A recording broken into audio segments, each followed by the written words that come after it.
Good evening, Facebook family and friends. Hey, y'all. It's 6 p.m. Thursday night again. I jumped off on Ask Gina from the Harmony Heals Detox and Rehab, so I'm hoping that people won't get lost and they'll find their way over here. We wanted to try to expand out to a different audience to also kind of broaden our horizons a little bit in terms of the people that we're serving.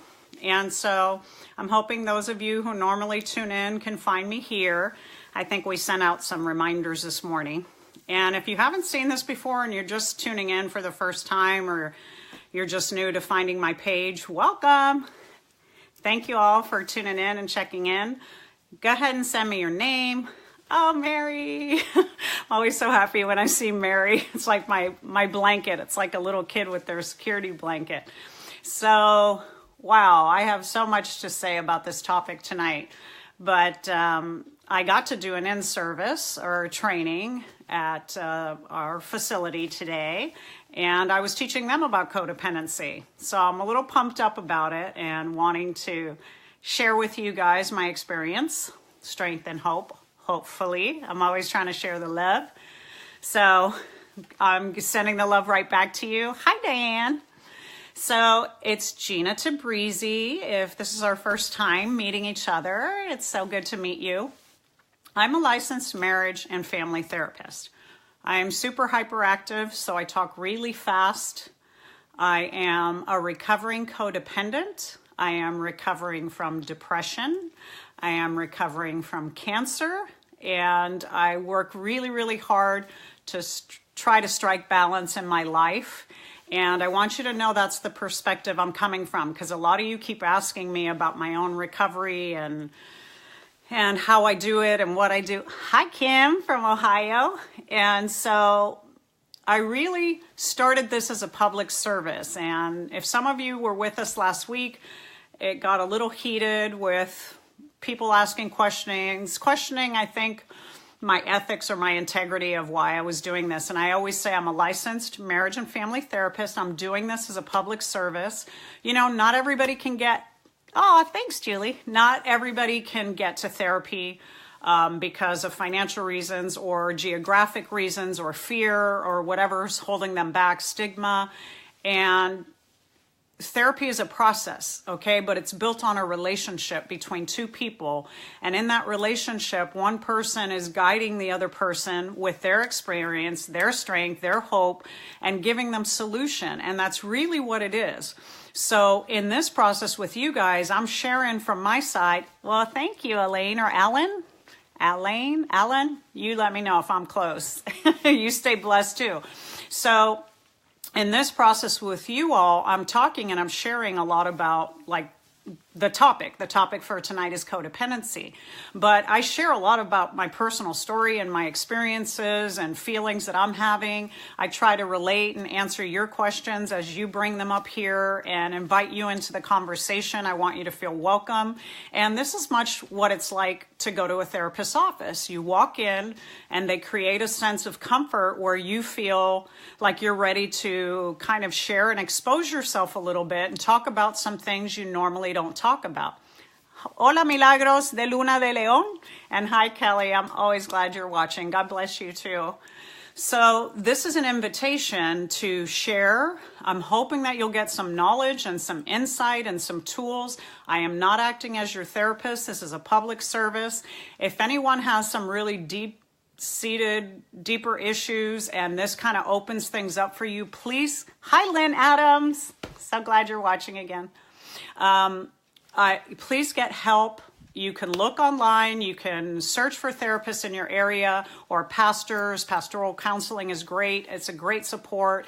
If you're new to recovery and wanting to get sober, then treatment, addiction centers all over the world, and tried and true, the 12-step programs of Alcoholics and Narcotics Anonymous, tried and true program. There's ways and avenues for you guys to get help. And tonight, I really want to focus on the addict addicted to the addict. So the codependent, okay? Hi, Tracy. Do you ever talk about grieving spouses? Yes, I have. I just lost my husband a month ago today. I will. Tonight, I'm talking about codependency, and I hope I'll be able to somehow brush around that subject, Tracy. But yes, I've talked about grief and loss. I've talked about depression. If you look up my live on depression, we got into people who had lost very significant people in their lives. I'm sorry for that loss too, because I can't even imagine losing a spouse like losing a child. Have a nice day to you too, Milagros. So let's talk about codependency so you know what we're getting into tonight, the meat and potatoes of it. Those of you that are in relationships where you feel trapped, you feel controlled, you feel fear. Hi, Carmen. Those of you that are in relationship with an addict or someone who's struggling in addiction, that's what we call a codependent. You're dependent on a person that's dependent on a substance. You're welcome, Tracy. I do get it. I lost my dad a year ago, but I've lost people from the age of 7 till now. And so I understand the grief of losing loved ones. And what I want to say, and I've always said, is honor them by remembering them and talking about them. Hi, can you? My name, David. I'm looking for a nice lady. Oh, hi, David. I'm married and keep looking for that nice lady. There's wonderful women out here watching and supporting, and that's what we're doing. Hi, Tiffany from Ohio. So listen, codependency is about struggling in a relationship where you feel lost, that you've lost control. And the more you try to control the relationship, the more it gets away from you. And what do I mean by that? You might be in an abusive relationship. You might be in a relationship where an emotionally distant person is your spouse, is your partner, is your life partner. And you're choosing to be in a relationship where your needs aren't being met. Educating yourself about codependency, best thing you can do. It's a life that no one wants to live. Absolutely not. It's bad, as bad as being addicted. So codependent is a maladaptive behavior. It's I'm acting in a certain way to try to control a situation that I have no control over or that I'm powerless over. Hi, thank you for that, Amy and Alicia and Milagros. And you're getting numbers and treatment that you can call down there too if you need that. Hi from Manila and hi from Monterey, Monica and Milagros again. So codependency, I'm going to talk a little bit because I love saying hi to you all and I don't want to miss you. And if I miss you during the talk, I'll get back to you. Please messenger. I've been responding to people's messages. I get like 200 at least. And I do my very best within, a couple of days or whatever to get back to you. And if I miss a question, just repeat it. Well, hi, Johnny from Bloomfield, New Mexico. I think you were on before. At least the name sounds familiar. And Milagros is sharing with you again that, she had a spouse that died 3 years ago and how she's coping. Sometimes if you're in relationship with an addict or an alcoholic, then you can expect that there's a possibility you might lose them. You're going to lose them to the drugs and to the alcohol. You're going to lose them to that lifestyle. And sometimes they overdose, they die, they have heart attacks, they have seizures. So alcoholism is a very high risk for heart attack and for seizure. Patricia, hi, thank you for this topic. Perfect timing. So I'm talking to you about self. You are a person in relationship with someone that you don't feel worthy. You don't feel good enough. No matter what you do, it's never enough. And that person is dragging you down, but yet you feel like you're saving and rescuing them. All your behavior is to make sure that they're okay. Codependency is maladaptive or behavior that is not functional, that doesn't help, that doesn't serve you, that doesn't promote healthiness. What it looks like is everybody else's needs are more important than yours. Now, this is very common to people who are parents, who have children, or if you're taking care of a sick spouse or disabled spouse or disabled child, or you've been in relationship with an addict or an alcoholic. It feels like, and the reality is, that person's needs always seem to come before yours. They're always first, and you're always taking care of them. Have you lived with somebody that has depression? I know my husband has. I had depression for many years. And you feel like, what can I do? It's my job to make them feel better. I love this person. I want to be there for them. And there's a dividing line. In your codependency, sometimes you get lost. Not sometimes, all the times. Yes, everything revolves around them. Amen, Amy, right? And Kajam, Hi, ma'am. I've been a lot watching from Saudi. Hey, nice to see you. I'm sorry about the pronunciation. Monica, I do too. So in relationship with that person that you're taking care of and you're putting their needs first, you're forgetting that you're a human being that has needs too. You're forgetting that you matter and that you're important. Now, oftentimes codependents come from relationships or families where their needs were not met. They were not the first kid. They didn't get the attention. People assumed that they were always okay, so they kind of ignored that child, or they were made to feel like your feelings don't matter. Oh, you have nothing to be scared about. Oh, you shouldn't be crying right now. This is a style of parenting that adds and creates to codependency. It's your needs and your feelings don't matter. Look at poor Susie, or look at poor Tom, or look at your brother. Oh my God, he's really suffering. Or your brother might be the superstar rock star and you're just a normal kid who's doing the best they can, and all the attention went to that brother. And then suddenly you feel like nobody sees me. I don't matter. I don't exist. Well, codependency comes from this childhood trauma. And what I define as trauma, which I was taught and listened to Pia Melody, who's written books on this, is anything less than nurturing. Well, hi, Leslie. What that means is that if I didn't get my needs met as a child, I go seek relationship with people hoping that they're going to meet my needs. And by gosh darn it, I'm going to make them meet my needs. I'm going to grab onto them. I'm going to control. I'm going to be hypersensitive. I'm going to make sure at all times that they're meeting my needs. Well, nobody can do that for you. Nobody can 100% meet your needs. They can't. Everyone will fail and fall short. And then you will feel abandoned. You'll feel like you don't care enough about me to do this thing that I'm asking you to do. Whether that's go on a date night, whether that's go get in recovery for yourself by God so I don't have to keep dealing with your addiction, or go get help for your depression, whatever it is, okay? Lorraine is chiming in. Hi, Gina, I am new. My daughter is an alcoholic, and I have gotten to a point where I have written her off a little bit. She has done some very mean things to my husband and myself. Okay. Karen, hi Gina, I hope you're having a good day. I hope you're having a good day. And Milagros, thanks, you're welcome. And Manny, okay, listen, Lorraine has a great point here. What is the point where you jump off? What is the point where you stop taking what feels like abuse from a person? Well, right now. Everything is right now in today. No one has the right to treat you poorly or badly for any reason, to abuse you, to belittle you, to talk down to you, to make you feel less than. So that's their hurt, and that's their trauma, and that's their dysfunction, and they're putting it on you.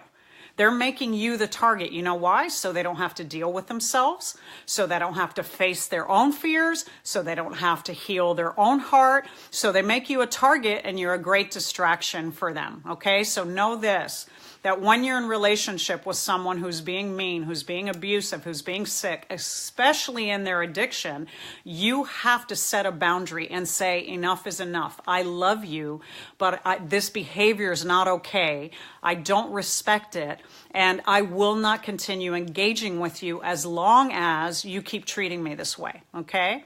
So somebody commenting, Lorraine to Amy, Amy, thank you. Thank each other, help each other, give each other solutions. Hopefully you're hearing some solution from me, and whatever you need. So what are we talking about? If you're just jumping in, we're talking about how you, as a codependent, I'm dependent in a relationship to someone where my needs are not getting met. Hi, Irene, where I'm not feeling good about myself, where I'm not being taken care of. And truth be told is we sign up for these kind of relationships. Emotional abuse, yes, and codependency. I walked away. How long will I feel hurt? So hurt and sad and miss him. I'm in recovery now. I'm finally getting over depression. For so long, I'm a new perspective on life. Beautiful. Manander and beautiful. Amy, thank you for keep asking. When you set a boundary with someone, what you're saying is, I'm worth it and I deserve to be well. You're in your disease and you're in your sickness. You are not acting kindly, fairly, healthily, and you're not seeking your purpose. You're not living your purpose, and I'm not going to go down with you. Setting a boundary is about, I'm not going to go down with you. I also deserve to be well. Codependents are often afraid to say no, and they're often afraid to set limits. And we have the toxic thinking that we need to save and rescue everybody. If you're a parent, it is brutal because that is hardwired into you to feel like you have to save and rescue your children or your spouses or your loved ones or your parents. And it is not fair to you to take on another person's life. Your life is precious enough and difficult enough for you to navigate. What makes you think you can then take on the responsibility of somebody's life? And who told you that was your responsibility? Truth be told, yes, I say this often, but as a parent, yeah, you're responsible for that life until that person is self-sufficient by their own contributions, being able to eat, sleep, walk, drive, and take care of self. You have an accountability and a responsibility to your children, but you can neither save or rescue them any more than a spouse, any more than a cousin or an aunt or a brother who's struggling through pain, heartache, abuse. Sometimes you have a loved one who you're in relationship with who's being abused and you're witnessing it, and it's very, very painful to watch, and you don't know how to separate yourself. And as a codependent, you feel like you have to rescue them. Jessica's commenting, it is so hard to draw the line when your child is an addict. It is so hard when your child is an addict, or when the person who's the addict is your spouse. It is painfully hard, or your brother or your sister or your mother. I mean, yes, absolutely it is. But by not doing it, I had this conversation today with my staff, you're enabling them. When you don't set those boundaries, when you don't say, this is your addiction, it's not mine. I can't save or rescue you. I can show you, guide you, solution. I can walk with you there, but I'm not jumping off the cliff with you. If you continue to abuse yourself, I have to pull myself back emotionally because I'm going to drown with you. Codependents die from stress. Codependents die from taking on other people's issues, from feeling like they have to save and rescue everybody. Do you guys relate to that? Kim's relating to it. After years of codependency, I left my husband. How can I find value in myself again? My therapist tells me I need self-care as part of my healing. Can you elaborate on the idea of caring for self? Absolutely. And Menander,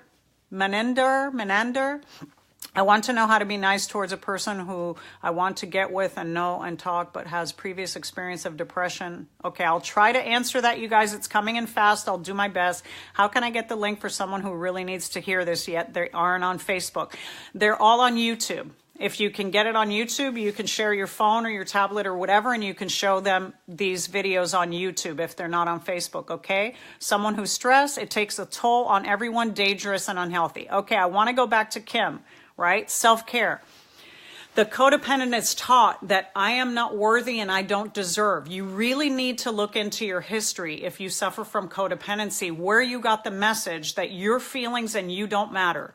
You're not being seen and you're not being heard. So then you create, as an adult, relationships where you're not seen, you're not heard, you're not validated, and you feel like you're always being abandoned, like you're working so hard for everybody else and loving everybody else, and you're like, where's my piece of the pie? When is somebody going to love me like this, where they're willing to sacrifice things and get up and rearrange their day and rearrange their life to show me love? Well, the person that you need to love and have that and gain that love from is you. You're not going to want to hear this. And you guys, I'll go back in, I'll scroll down, and I promise I'll come back into your comments. They're coming in real fast. So I will do my very, very best, okay? So stay with me. And I'm continuing to talk to Kim here. It's very, very hard, but the person you have to love is you. Self-care is about, I am going to love myself the way that I have not seen anyone do yet. If my parents didn't love me, that doesn't mean that I'm not lovable. It means they were incapable. If my partner is not loving me now, maybe they are also incapable, because maybe in their disease of addiction or trauma, or they're workaholic, or they're narcissistic, whatever their story is, they're not capable. That doesn't mean I'm not lovable. Each one of us is born precious and not only capable of love, deserving of love. We deserve that above all things, because God is love and love is God. So we are divinely created and brought into this earth, and we deserve to be loved fully and the way that we need to receive it, because we're all very different. So what feels like love to me might not feel like love to you, and vice versa. How do you start loving yourself? I want you to picture yourself as that little child. When you're in that abusive relationship, or your partner's ignoring you, or doesn't care what you did, never asks you how you're doing, doesn't care what kind of food you like to eat, or what side of the bed you want to sleep on.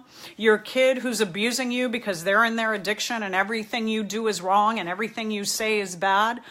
There's a little child inside of you going, when will I get love? When will someone say to me, you're enough? I care for you and you're enough. I'm telling you right now, you are enough. Take that, visualize yourself. This is called inner child work, as a little child.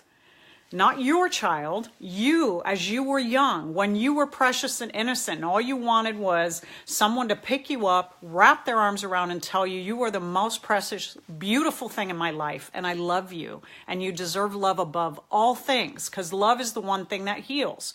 Self-care is about starting to have that conversation with yourself. I hope that you're still listening to this, and that it's helping you in some way, and I'll try to get back to you. I know, Kim, we were talking to you a little bit too here about, leaving your husband and codependency. And Kelly, so self-care and self-love starts with, I deserve to be taken care of, and I am going to love myself the way that I always wanted to be loved. Okay? So let's start with that. Let me see if I can catch up with comment. It takes its toll. It's very dangerous. If someone does not pull back, do you think something may be wrong with them? Anthony, you got to reiterate to me, because I lost where I was with you on that. But pulling back is a safety mechanism. So detaching with love is what they teach in Al-Anon. So if you are in relationship with an addict and alcoholic, you can hit some 12-step meetings. You can go to Al-Anon. Tried and true program to help you learn to detach with love, so that you feel like, I'm still loving the person that's the addict. I'm not abandoning them, yet I'm not allowing them to abuse me and take me down with the ship, okay? Mom, dad, only brother, all addicted. So codependency is in your life. Jody, Petunia, yes, I'm a fixer and a saver. I don't want to do it anymore. Do you know how draining it is to always put that you are responsible for somebody else's life when you're just trying to be right with you? You guys, this is an impossible thing. And the burden it takes, and the stress that it takes, and the toll it takes on your body. One day I woke up with cancer unexpectedly. I work out, I eat healthy, I'm vegan, I put vitamins and minerals in my bodies, I rest, I meditate, I pray, I do everything to try to stay well. And I woke up with cancer one morning. And when I woke up with that, I got a wake-up call, and I said, I've been working on my codependency for years. I never knew while I was working to crawl out of the danger cycle of codependency that my body was taking a toll. It was taking it in some form. This is how it manifested. That's just how I think. And then there's, genetics and physiology. And truth be told, there is a genetic disposition that I had. And the scientists can explain it all in that great way. Spiritually, I felt like I took it on. I took on rescuing and saving, and this is the price I'm paying. My heart, my body created cancer to say, when are you going to see me? When are you going to notice me? When are you going to fully care for me? You're doing the right things, but put me first. That was my wake-up call. Tell me if you've had a wake-up call like that. Jody, hardest by far is having an adult child with a 7-year-old child being affected by the disease. Miserable. Like, we can't even argue that statement. It is the worst thing to watch, to be a grandparent of a child being addicted.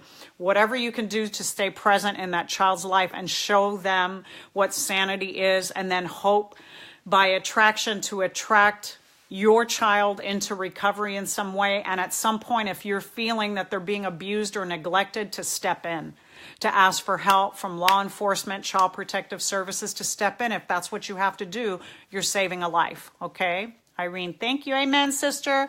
What if 32-year-old married daughter with my 16-month-old granddaughter? Oh, I just kind of responded to that. And 3-year-old grandson, she is an addict of opiates. How do I protect them besides pray for them? I think I kind of just said that. If you feel that a child is in danger, is being neglected in any way, emotionally abused in any way, then you have the right to call the police. You can do a well check. It's anonymous, and tell the police, I have a concern about this family and the care of the child. Can you do a well check on this home? You can also call Child Protective Services in your area and tell them, I need you to check in on this family. It's all done anonymously, okay? So, Lynn, I hope that a little bit answered your question. Great advice. Thank you, Kim. Thank you. You hit the nail on the head. I will share with my therapist about inner child work. Let me tell you, if you're seeing a therapist and you got codependency, you better tell them, I need to learn about this inner child work. Read John Bradshaw, Healing the Shame That Binds You, Charles Whitfield, Healing the Child Within. Then Jay Pollard has a book about inner conversations with the inner child, or inner parenting, conversations with self, something like that. It's Jay Pollard, and if you put inner conversations or inner child, it'll pop right up. You guys educate yourself about self-love. So it's funny that this comes up, but hi, Tiffany. If I missed you, hi, Renice. I'm glad you're appreciating. Amen. Thank you so much. I'm glad you've got 3 months. Keep them, hang on to them, just for today, just for today, just for today. Stay in gratitude. Gratitude heals. Oh my God, gratitude is so healing for anything that we're all suffering from. If we could just get grateful. What do I have? Not what am I lacking? Codependents tend to focus on what I'm not getting. I'm not getting validated. I'm not getting seen. Nobody's caring about me. Nobody's hearing me. Yes, codependent, no more. Pia Melody or Melody Beatty, Facing Codependency is Pia Melody, and Melody Beatty is Codependent No More. Thank you for the reminder of that. It's amazing books. Those are the Bibles. But yes, is healing yourself and taking care of yourself and knowing that you matter. The codependent is always about everybody else. So of course you're going to get lost in this process of self-care. What the heck is self-care? Self-care is about doing things that nurture your spirit. I do things from the outside. So I say the gym is my church, because being physically well and physically active helps heal my body, not just from depression, but from cancer. And also it gives me strength to deal with the day and to deal with the relationships and the people in my life. And it gives you a natural high through endorphins that you release when you're exercising. So that's one way of doing self-care. Amy, stress from it can cause many health problems. Yeah. We're talking about that now, right? Stress can cause so many painful things. And Menendor is saying, I don't want to live miserable. Start with acceptance. Tiffany is saying, pray to God and hang in there. Start with acceptance. What is it that I need? Don't focus on what you don't have, Menendor, or anybody who's watching, okay? The codependent curse is focusing on what you don't have. What do you have? If you have your health, then God bless you, because we don't all have that. If you have your sanity, if you have a roof over your head, if you have any family or friends left or in your life that are supporting you, that are there for you, close friends that you can talk to, a church group or community group, your book club. My book club are my go-to girls. When I'm really struggling, I go to them and I'm like, I know we're supposed to be talking about this book tonight, but I got to tell you, I'm sad, I'm wounded, I'm having a struggle in my life. Bring people in. The codependent is so busy fixing everybody else, they forget to say, I need help. Help me. I need support. I need someone to talk to. I need a shoulder to lean on. That is the hardest thing to learn in any recovery, is to ask for help. That's what you're here doing. And this is getting help too. Risking coming on here with me, watching it, even though you're like crazy ADHD lady, Jesus, oh my God, I can't even keep up with her hands. But this is getting help too. This is opening your mind to the possibility of healing. And codependents need to know they matter. They need to come first. They need to set other people aside and save themselves. When you're in a ship and it's drowning, or you're in the airplane and that rule in the airplane is put the oxygen on the other person, and codependency, that's all you ever do. But you forget to put the oxygen on yourself. You'll go through the whole plane, make sure everybody's got oxygen, and then sit back down and forget that you need oxygen. That's the curse of codependency. Okay, Kina, hello. Hi, Kina. I love this. So needed to hear. I'm so glad, Lynn. I'm so glad you're hearing what you need. How can you help someone you know is codependent as a friend? Girl, confront that. Thank you, Janet, for affirmation and loving what I'm saying. I swear to you, I do this from my heart. I do this because I love it. I do it because I want to inspire. I do it because I'm recovering codependent and I don't want you guys to die. And I think I face death more times than I care to because of my codependency. I wanted to die most of the time. Did not know codependent was this. Yes, codependency is so many things. It's a maladaptive type of behavior that comes from an emotional immaturity. And the immaturity is, if I get you right and I fix you and you're okay and you see me and you validate me, then I'm going to be okay. And there's a credo that I learned a long time ago from Codependence Anonymous is, if I'm okay with me, I have no need to make you wrong. I don't need to resent you. I don't need to judge or question you that you're not taking care of me. You're not meeting my needs and expectation because I'm meeting my own needs and my own expectations. Hope that makes sense, Denise. Renice, thank you, God, for opening our eyes. Renice, do you do this live? This is live, girl.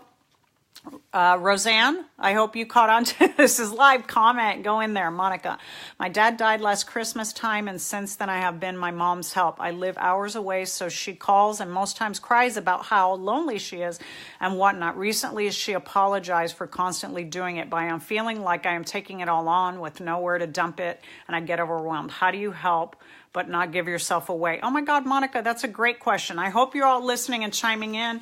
If I miss you, my God, we've already gone 30 minutes, but I'm going to go a little longer. Please know that I'll come back and I'll respond to these questions. That was a beautiful, beautiful question, Monica. If you're helping, I've been in this position. So my father died a year ago and I have my mother. And then my husband's mother, my mother-in-law, her husband died 4 years ago. And it is night and day, these two women. Because my mother has picked herself up. I gave my mother the book Codependent No More years ago and told her and talked to her about taking care and putting herself first. With my father no longer here, she didn't have much of a choice, but she took it on as a challenge and she started to do things for herself to keep herself well.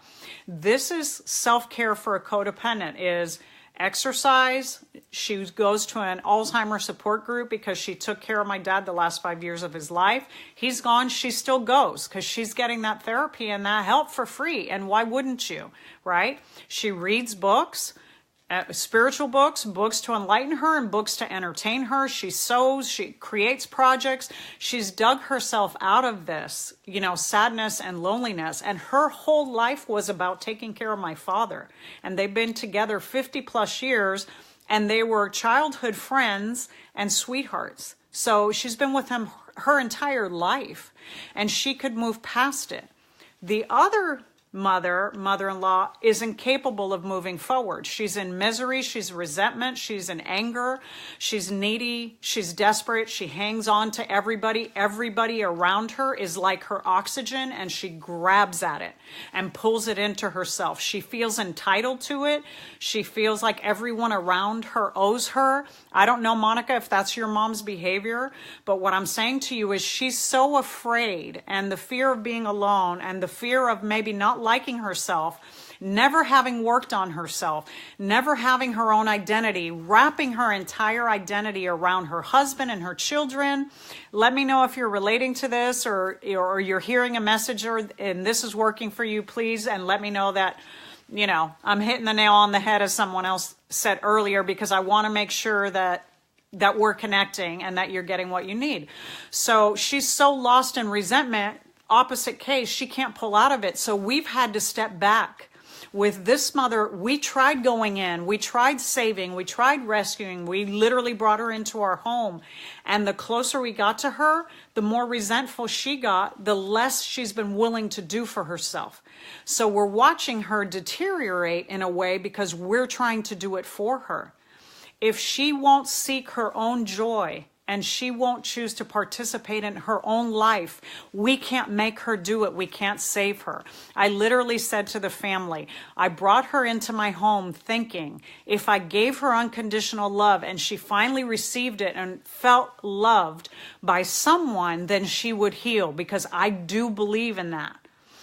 I can't get her to receive it. If she openly receives it, then she'll heal. But she's refusing the love. She's only seeing the problem, not the solution. She's only seeing what we don't do for her, when we're not available to her, when we don't talk or sit down with her or give her full attention. She's not seeing what we do give her and provide for her, okay? That is the curse of the codependent. She is cursed with that disease, and she's going to die with it because she's unwilling to get help for herself no matter how much we present it, okay? Are you still with me? Are you hearing this, Monica? Let me know. So for you, Monica, you say, I love you, Mom, but I can't be everything to you and everyone. And I need you to find a way to get through your days. You need to see a counselor, go to church, find a faith group. Same here. She took care of him. She was him all along. Yeah, Monica, we're on the same page, right? So tell the people in your life who are codependent, and if you're the codependent, go get help. Go see a counselor. Go talk to a pastor. Have someone who has your full attention. Like, you're not sharing your time and energy with anyone. You finally have somebody sitting and listening to you. I just realized that I had the light off this whole time. I'm sorry, you guys. Now you can see me. I'm awake. I'm here. Hopefully this is better for you, and I can see the questions better. So I'm sorry if I missed you. I just noticed that. My bad. So anyways, what I want you to do is I want you to tell yourself, I deserve, no matter where I come from, no matter how poorly I've been treated in any part of my life by any human being, I deserve love, I deserve respect, I deserve to heal, I deserve to be listened to and taken care of, and learn how to love myself and put myself first. And counseling's one way you can do that. And being with friends who support and love you and are not draining and always trying to get something from you. And putting distance and detaching from people who are drains. Do you have people in your life that are emotionally draining? We call them emotional vampires. Take a step back from them. Say to them, I love you, but this is all too much. I don't have answers for all of this. And you have to find that in yourself, because that's your purpose in life. My purpose is to find me and be the best me that I can be. I can't do it for you too. So you have to decide that you matter and find your own help while I'm finding mine. That's how you talk to the parent. That's how you talk to the child. That's the addict. That's how you talk to a friend who is super draining and only calls you when they're in trouble and crisis. Do you guys have friends like that? Only call you for those reasons, and then when you're stuck or struggling or sad, they're not there for you. I got something in my tooth, so I was trying to take care of that. Sorry, guys. That's really gross. Anyways, I had a shake before. So mom is disabled, car not working, so kind of stuck alone. Start looking into programs through her insurance, or if she's on some long-term disability, there's Medis that come in and bring someone in, a caregiver to do that. See if you can look at your church or local community center, YMCA, where there's people who sign up that volunteer to be caregivers, or very low cost, very low fee caregivers that can give you a break and give her support and love that she needs, okay? Thank you. Thank you, Renese. Monica, I hope that helps, but I hear you that that's a difficult situation. But at the same time, you need that help for you in nursing. Maybe you solicit friends or family. Maybe you create a GoFundMe page to have funds to help pay for a caregiver to come in for your mom.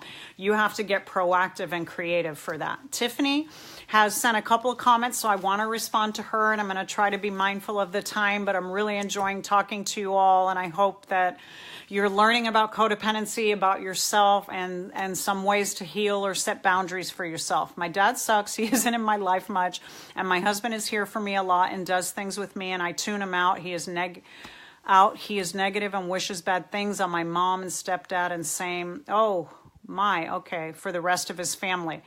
Take the negative people and turn the volume down. The people in your life that are negative, they're vampires, they're soul suckers. You have to turn their volume down. You have to distance yourself from that. Putting that in your head is poison, because a codependent hears a negative, judgmental person and they want to fix it. Do you find yourself trying to prove to people how good you are? Or how great you are?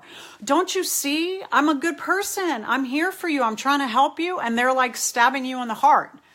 They're taking from you. They're soul sucking from you. And they're like, no, you're not, because you didn't bring me that thing I wanted, or you said this, or you ignored me, or you weren't available to me because you had to go to work when I was hurting, when I was in trouble. Those are soul suckers. You have to say, I can't save anyone but myself. I can hear you and I can love you, but you're not hearing and loving me. It's not a reciprocal relationship. It's only going one way. And the longer I do this, the sadder I get, and the less energy I have, and the more depleted and tired I feel. So setting a boundary and a limit. I love you, but this isn't healthy for me. I need to take a step back. If you can't get into solution and find ways to start to heal and save yourself, I can't do it for you. So I'm going to step back and let you do the work. Does this make sense to you guys? I'm hoping it does. So I'm going to try to catch up. Woo, that's a lot of comments. I'm sorry I missed so many. Denise and Carmen and Monica and Renice and Denise. I'm going to go back, and Kim and read them.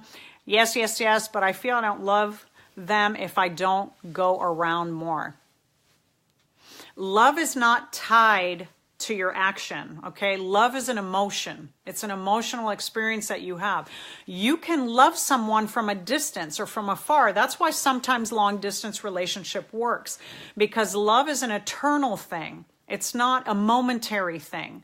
If I love you and I set boundaries with you to be healthy for myself, then I'm more available as a human being. If I'm sick and I'm running to you and showing up in your life because I feel guilty or ashamed or feel out of obligation that I need to be there for you, that's not love. That's restriction. That's putting you in a straitjacket of obligation. Those are the rules. The rules of engagement, the rules of what you're supposed to do if you're a good person, what you're supposed to do if you're my brother, sister, father, mother, friend. Well, you shoulda, woulda, coulda. And those things are choking you. They're restricting you. Love comes freely and naturally and without strings and without bondage. When you truly love someone, it feels free and it feels okay. It shouldn't feel like a burden. And it shouldn't feel like you're being dragged down, and it shouldn't feel like you're sacrificing your entire life to prove to that person that you love them. Because if you have to prove it, they're not feeling it, and that's not your job. It is not your job to get them to finally feel, look, my love is real, my love is true. And run like the hamster on the wheel and pull out all your tricks to show them how magnificent your love is. If they can't heal it, that's something that they're wounded with. They are already wounded with an inability to take love in. And they've got to work on that because someone told them they weren't lovable. And they bought it and believed it. And so now they're going to make you jump through hoops to prove to them that you're lovable. You're not here to get anyone else's validation or proof of that you matter, that you deserve to exist, that you deserve to live out your dreams and your purpose. This happens to me every time because I talk so fast. I wind up running out of air and running out of water, saliva. Anyways, I hope that you heard that I'm saying to you that you're not here to prove to anybody else that you deserve to be happy and joyous and free. And if people are jealous or angry or resentful because you're just trying to live your life right and live it well and finding joy, and they take resentment because you set boundaries to take care of yourself, then that person is not deserving of a relationship with you. They're not worthy of a relationship with you because they're not emotionally well. They're not emotionally mature. And you need to distance yourself from people that aren't happy that you're happy. Or when you're happy, try to bring you down. Or when you're trying to help them, keep telling you what a piece of crap you are and how you're falling so short of their expectations. That's their wound. That's because they're wounded. That's because they're miserable. And they want to bring you down to where they are so they don't have to deal with themselves. That is codependency at its finest. Will bring people into the misery. Don't you know? Don't you see? Why can't you see that I'm hurting? And don't you feel terrible for me? And can't you see how hard I'm trying? It's guilt and shame, guilt and shame. And that is not love. None of those things are loving. So I hope you're hearing this. How can I find a true friend to be my companion forever? Man, that's a loaded question. Faye Elona. First, be the person that you want, that you would want to attract to a relationship with yourself. If you look at yourself in the mirror and say, I'm a hell of a catch. I'm good, I'm kind, I'm generous, but I am healthy. I'm not going to die for somebody else. I'm not going to throw myself on the sword, but I'll be there with them. I'll be loyal. I'll be faithful. I'll have their back. I'll put 110%, but I'm not dying for nobody else. I matter just as much as you matter. When you look in the mirror and you see that person, then that's who you're going to attract back to you. If you're seeking and going into relationships and you're on the dating scene, I have a couple of clients right now testing it out, and they're excited because they're like, I've been working on myself, so now I should be different and attracting something different to myself. Yeah, you should be. Because if you start to love yourself, then you'll attract somebody who loves you too. If you're negative, judgmental, critical, resent yourself, hate yourself, can't look at yourself in the mirror, fear yourself, have negative thoughts about yourself, then that's all you're going to attract back. Start by loving self and becoming the person that you want to love when you look in that mirror. And then, my friend, you're going to draw those people to you. I remember one time, and my friend Beth, if she's watching or she'll watch this later, being at the gym and the spa. That's where we used to hang out. And the, locker room talk for guys, we girls get in a sauna and we locker room talk in the sauna apparently, or the whirlpool. So jacuzzi, as you call it. I'm dating myself. So one time I got on my knees, literally, and I said, I am so tired of having women that don't get me, or that compete with me, or are resentful of me, or jealous of me, or envy something that I have that I don't even know what the heck it is that they're envying, and they never tell me, but they act it out, and then they backstab me, they cheat and take my boyfriends and talk crap behind my back. I mean, that was a pattern in my life and my codependency forever, all the way through up until my adulthood, and not that long ago, I got to tell you. And I finally was like on my knees and said, I am going to ask that the universe and God bring to me the woman that I want to be and the woman that I am being and trying to be in my life. Integrity, respect, love. I love my friends. I pull them up. I don't bring them down. If they're doing well, I'm happy for them genuinely, and I applaud them and I celebrate them and I embrace them, and I want that back. I don't want to keep people around that keep bringing me down and envy me or resent me and never even tell me that they resent me, just act it out in mean ways, cold ways, sarcastic ways, passive aggressive ways. And when I prayed that prayer, Beth was one of the first people that showed up in my life. So when she sees this, she'll love this. I'm giving her a shout out. But from that point on, I've had these incredible women. And I asked for women specifically because I didn't seem to have the same struggle with men. It kept showing up with women. And I've worked on that for a long time. So for whatever reason. And I know you women who are out there, we get weird and competitive and jealous with each other. And you know what? That comes from stuff that we learned from our mothers who were probably insecure and never figured it out and never felt good about themselves. And then they passed it on to us. That's not how we're meant to be. We're a brotherhood or a sisterhood. Guys bond and connect in that way, and they stay brothers for life, and us women need to learn how to do it different. And our codependency teaches us that everybody else is more important and matter more than us, so we feel that way about other women. Well, she's prettier, she's smarter, she has a better husband, she's got more talent, she's, living life, she's not in as much pain as I am. And then we compete with each other. This is a sickness of codependency too. Instead of saying, I want what she has, and how can I become that? Not be her, because you can never be somebody else. You'll always be sloppy second to that person. You are the best you that you are going to be ever in your life. You need to amplify, magnify, celebrate you as the most exquisite being. But when you see something that another person that you admire has, try to replicate that. Say, I like that she's patient and kind. I like that she's passionate. I like that she yells and uses her hands when she talks. It's funny or it's interesting. I like these things about this person. And I want to take that on as a quality in myself, and I want to try to celebrate that and use that tool because I admire it. That's okay. That's healing. So all the way back to the question way back there about how do I attract to myself? Become the person that you want to be. And then you will attract those same people to you. I promise you. I promise you that's how it will happen. Just like me praying, bring women in my life who are powerful, who are intelligent, who love themselves, who can be sisters to me, who can show up for me when I'm hurting, not just expect me to show up for them and not just expect me to meet their needs. That's when they started showing up. Okay, so I'm hoping that helps. And I'm going to scroll through here and catch into some of the comments. Denise and Faye and Polly, very nice. Thank you for telling me I can help a lot of people. I'm sure trying.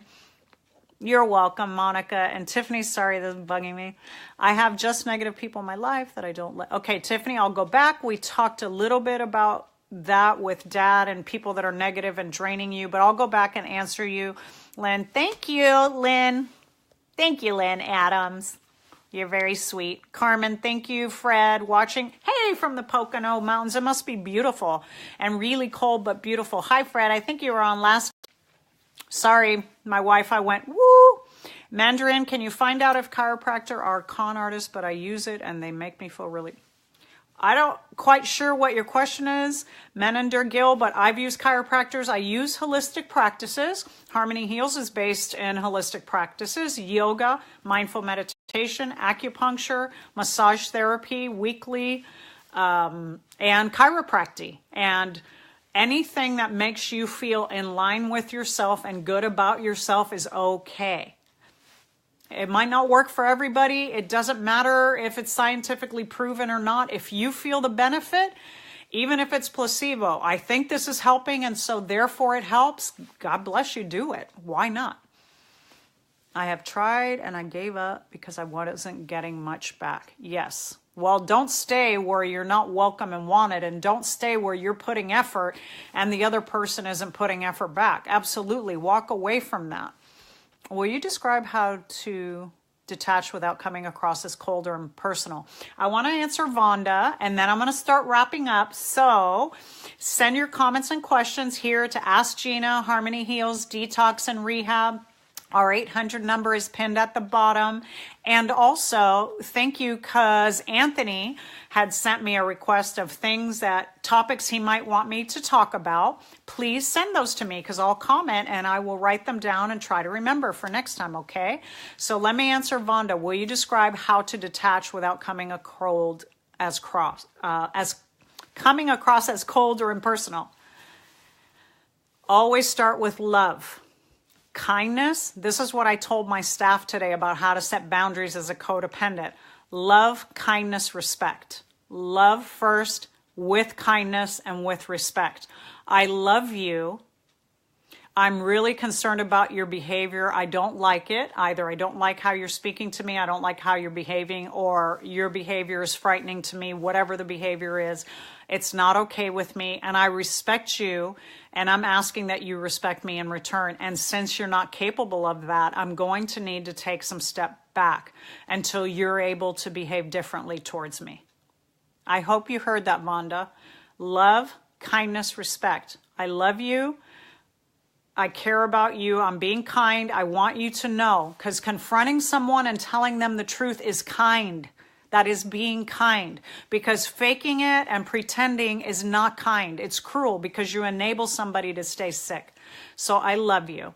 I'm really concerned about your behavior. It isn't okay with me, and the way you're treating me isn't okay with me, and I respect you, and I expect to be respected in return, so I'm going to pull back. Love, kindness, respect. I hope you heard it. I hope you got it.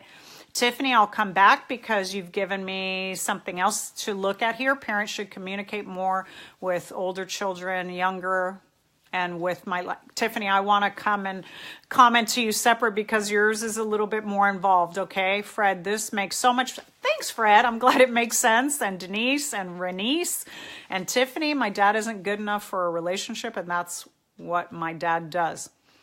Don't stay with someone who's incapable. If he's incapable, that doesn't mean you are, Tiffany. You don't need to fix him or change him. He keeps going in and out of relationships and treating people badly because he's broken and wounded. If he's unwilling to look at that, you can't change that or save that.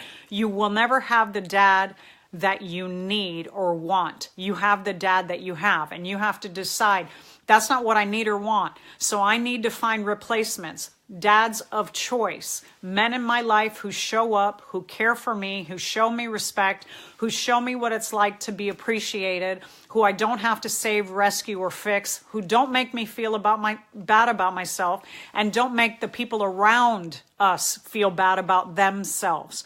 I need to back up from this relationship. I can love my dad from a distance. I can decide that my dad is incapable. This is the best he's ever going to do, but it's not good enough for me, and I can take a step back. I hope that answered some of the questions that you threw out. Thank you, Mary. You're always sending me love. I appreciate it.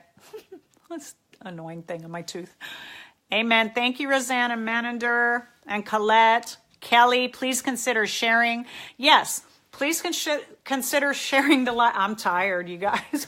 I've been talking all day. I started this morning, went to the gym by 8 o'clock, been seeing clients all day, finished my staff training at 5 p.m., drove straight home to do the live with you. Thank you so much for being here and sharing and being willing to receive what I'm saying and being kind with me, which sometimes doesn't always happen, being generous with your heart and opening up to me. I'm very honored that you would do that.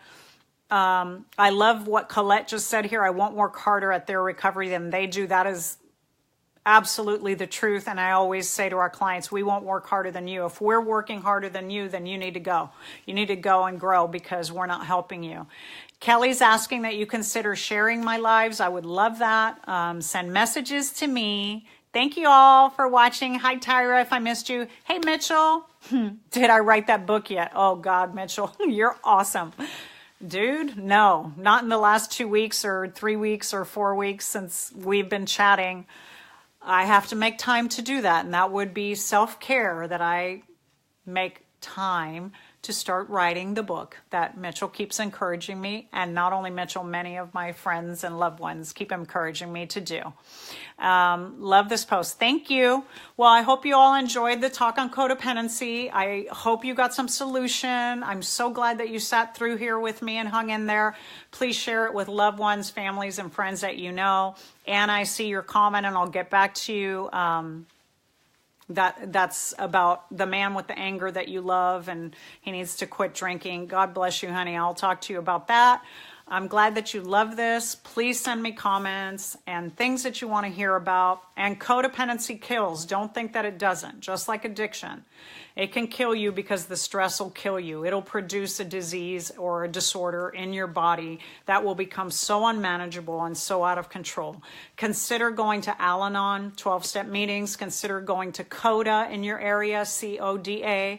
Consider reading the books I said earlier. If you missed those, it's Facing Codependency and Codependent No More, Healing the Child Within, Healing the Shame That Binds You.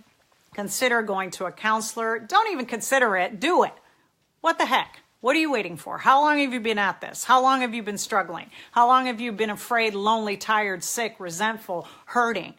Go do it. Stop telling yourself this is some future thing that I can fix and eventually I'll take care of it because I don't have time. Do it now. Just like Mitchell keeps putting me on blast to write my book. Do it now. Get help for yourself. Go to a counselor or pastor, go to church, find loved ones, be around people that elevate you, read, put good stuff in your brain, listen to mindful meditation tapes, watch Oprah's Soul Conversations. I love those. I listen to them in the car. Joel Osteen, whatever floats your boat, people that are bringing you, and Rob Bell, people that are bringing you, I think I got his name right. He's another pastor. Sorry if I didn't. I just learned about you and you're awesome. People that lift you up. Don't be around people that bring you down. Keep elevating yourself. Stay in gratitude. These are the healing tools of the codependent. Please remember what I have and stop focusing on what you don't have. Stay grateful.